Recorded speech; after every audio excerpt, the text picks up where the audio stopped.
Just try not to do things you know to be stupid and wrong for a month.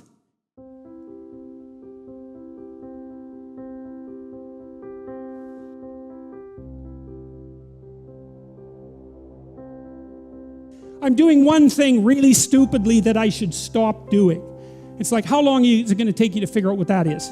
It's about 2 seconds, right? You've known it forever. And you could even make it less demanding. You could say, there are some stupid things that I'm doing that I know are stupid and wrong, that I could stop doing, that I would stop doing. And then you can just start with that. And you can just do that. And maybe it's just a little thing, although it's not, because it's a step forward on the proper voyage. It's not a small thing. And you think, well, what would happen? You could say, let's do this for a year or even a month.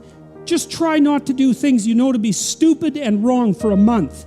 And that means not to say things you know to be stupid and wrong as well. Maybe that's the most important thing. Just do it as an experiment. See what happens. And it's so fun because I have people writing to me from all over the world who are saying they're doing that. They're saying, well, I cleaned up my room and then I stopped saying stupid things and my God, it's like things are way better. It's like, who would have guessed it? And so it's low-hanging fruit, man. Because that's the other thing. If there's a lot of things wrong with you, then it's really easy to start fixing it, You got there's so much territory that you can inhabit.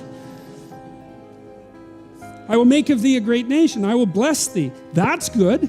I mean, the whole nation thing, that's positive, but to have God on your side, that's, you might want that when things get rough. That would be good.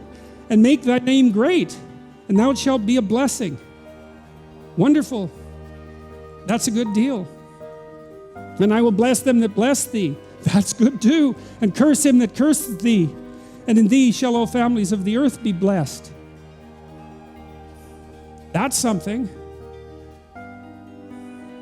That's something. Wouldn't it be something if you could wake up and your day was composed in part of people thanking you for all the good things you've done in the world? Wouldn't that be good? It's not impossible for that to happen. So Abram departed. Yes, as the Lord had spoken unto him.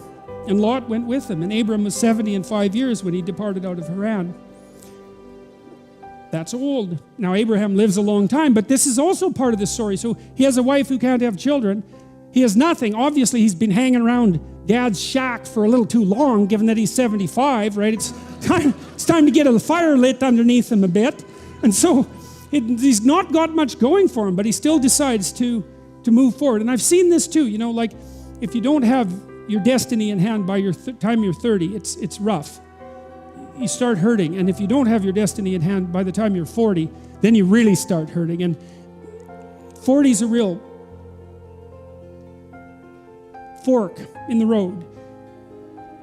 The fork in the road, that's always where you meet the devil, by the way. And that's because every time you have to make a decision, the possibility of evil beckons. That's why that is. I had a friend, I've told you a little about him, and he killed himself just after 40.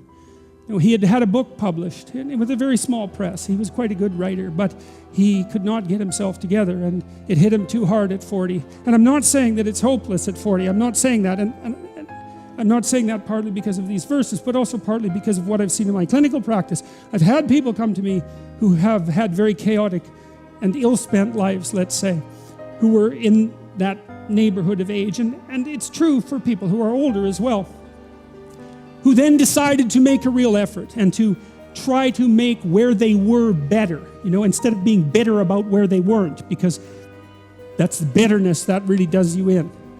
It's really not good. It's the opposite of gratitude. It's the manifestation of resentment. It makes you malevolent. It's very, very bad to be bitter.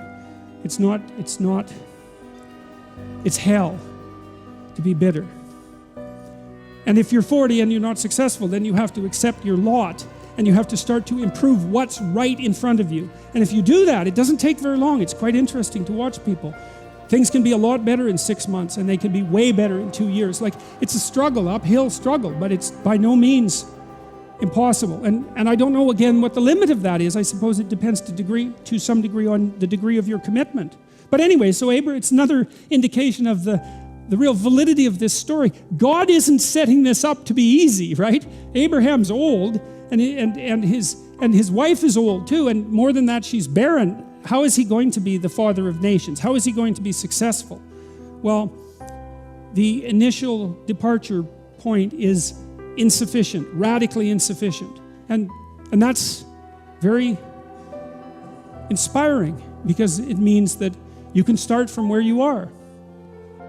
How do you overcome the suffering of life? Is be a better person. That's how you do it. Well, that's hard.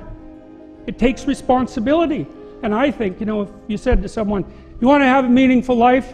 Everything you do matters. That's the definition of a meaningful life. But everything you do matters. So you're going to have to carry that with you.